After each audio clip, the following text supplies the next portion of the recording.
Japanese language படிக்கிறதுக்கு 2 யூஸ்ஃபுல்லான app தான் நான் உங்களோட ஷேர் பண்ண போறேன். நான் வந்து இது யூஸ் பண்ணியிருக்கேன். ரொம்ப எஃபெக்டிவா இருக்கும். இது வந்து எதுக்குன்னு பார்த்தீங்கன்னா, வொக்காபுலரி அண்ட் காஞ்சி படிக்கிறதுக்கு ஓகேவா? வொக்காபுலரியும் காஞ்சியும் நீங்க இதில படிச்சுக்கலாம். இந்த ஆப் எப்படின்னு பார்த்தீங்கன்னா, ஃபிளாஷ் கார்ட்ஸ் இருக்கும். அப்புறம் வந்து இமேஜோட வந்துட்டு வொக்காபுலரி இருக்கும். மெமரைஸ் பண்றதுக்கு ஈஸியா இருக்கும். அதுக்கப்புறம் என்னன்னு பார்த்தீங்கன்னா, பிராக்டிஸ் டெஸ்ட் எல்லாம் இருக்கும். நீங்க அத வச்சு பிராக்டிஸ் பண்ணிக்கலாம். இந்த ஆப்ல என்ன ஸ்பெஷல்னு பார்த்தீங்கன்னா, இது வந்து புக்க பேஸ் பண்ணி குடுத்துருப்பாங்க. ஓகேவா? ரேண்டம் வொக்காபுலரிஸா இல்லாம புக்ஸ பேஸ் பண்ணி குடுத்துருக்காங்க. இப்ப நம்ம ரேண்டமா வொக்காபுலரி படிக்கிறத விடவும், நீங்க ஒரு புக்க ஃபாலோ பண்றீங்க வச்சுக்கோங்க, ரெஃபர் பண்றீங்கன்னா, அந்த புக்ல இருக்க வொக்காபுலரிஸே அப்படியே வரிசையா குடுத்துருந்தாங்கன்னா நல்லா இருக்கும்ல. அந்த மாரி தான் இது.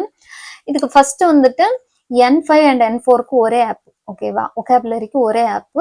இது வந்து மின்னணு நிஹோங்கோ புக்க பேஸ் பண்ணி இருக்கு. நல்லது தானே? ரொம்ப அதிகமான பேர் யூஸ் பண்றது அந்த புக் தான். இந்த ஆப் வந்து மின்னணு நிஹோங்கோ புக்க பேஸ் பண்ணி தான் இருக்கும். N5 அண்ட் N4 வந்து சேர்ந்து இருந்தாலும் ஒரே ஆப்ல இருந்தாலும் இது வந்து லெசன் பை லெசனா குடுத்துருப்பாங்க. அதனால நீங்க குழம்பிக்க வேண்டாம். லெசன் பை லெசனா குடுத்துருப்பாங்க. அப்புறம் காஞ்சிக்கு வந்துட்டு தனியா ஆப் வச்சிருக்காங்க. அதுவும் N5+N4 2க்குமே ஒரே இதுதான். அதே மாதிரி லெசன் பை லெசனா குடுத்துருப்பாங்க. நீங்க படிச்சுக்கலாம். அப்புறம் N3க்கு வந்து டிஃப்ரெண்ட் ஆப்.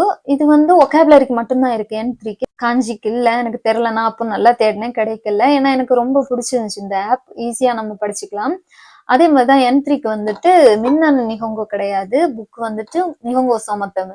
ஏன்னா மோஸ்டா எல்லாரும் N3க்கு வந்துட்டு நிஹோங்கோ சமத்தமு தான் யூஸ் பண்ணுவாங்க. N5 அண்ட் N4க்கு மட்டும்தான் நம்ம மின்னணு நிஹோங்கோ யூஸ் பண்ணுவாங்க. இதை நீங்க யூஸ் பண்ணி வொக்காபுலரி கத்துக்கலாம். சேம் அதே மாதிரி தான் பிக்சரோட வந்துட்டு வொக்காபுலரிஸ் இருக்கும். அப்புறம் அதே மாதிரி ஃபிளாஷ் கார்ட்ஸ் இருக்கும். பிராக்டிஸ் டெஸ்ட் இருக்கும். நீங்க பிராக்டிஸ் பண்ணிக்கலாம். இதுல ஒரு சின்ன விஷயம், ஒரு டிராபேக் என்னன்னா, இதுல சின்ன சின்ன எரர்லாம் இருக்கும். நான் 2 வருஷத்துக்கு முன்னாடி படிச்சப்போ இருந்துச்சு. இப்ப எப்படின்னு எனக்கு தெரியல. ஏன்னா ஆப்ஸ் எல்லாம் அப்டேட்லாம் பண்ணுவாங்க. அதனால சப்போஸ் அவங்க அதெல்லாம் வந்து கிளியர் பண்ணியிருக்கலாம். ஏன்னா நீங்க வந்துட்டு அதுல கமெண்ட்ஸ் பார்த்தாலும் நிறைய பேர் அப்பவே போட்டிருப்பாங்க. இந்த மாதிரி எரர் இருக்கு. சின்ன சின்ன எரர் இருக்கு. ஏதாவது உங்களுக்கு டவுட் இருந்துச்சுன்னா புக்க பாத்துக்கோங்க. ஓகேவா? அந்த மாதிரி பார்த்து படிச்சுக்கோங்க. இந்த 2 ஆப்போட லிங்கை வந்துட்டு நான் டிஸ்கிரிப்ஷன்ல குடுக்குறேன். அது ஒர்க் ஆகுமா இல்லையான்னு தெரியல. அப்படி ஒர்க் ஆகலைன்னா வந்துட்டு நீங்க பிளே ஸ்டோர்ல அவைலபிளா இருக்க ஆப் தான். நீங்க சர்ச் பண்ணாலே வந்துரும். ஓகே. யூஸ்ஃபுல்லா இருக்கும்னு நம்புறேன். இந்த மாதிரி வீடியோஸ் வேணும்னா கண்டிப்பா என்ன ஃபாலோ பண்ணுங்க. எனக்கு கமெண்ட் பண்ணுங்க. ஓகேவா? உங்களுக்கு எந்த மாதிரி வீடியோஸ் வேணும்னு முடிஞ்ச அளவுக்கு நான் போட பாக்குறேன். எனக்கு ஏதோ 1, 2 பேர் கேட்டா கூட அவங்களுக்கு யூஸ் ஆகுதுன்னு தான் நான் போடுறேன். கண்டிப்பா ஷேர் பண்ணுங்க. எனக்கு தொடர்ந்து சப்போர்ட் பண்ணுங்க. ஓகேவா? பாய் பாய்.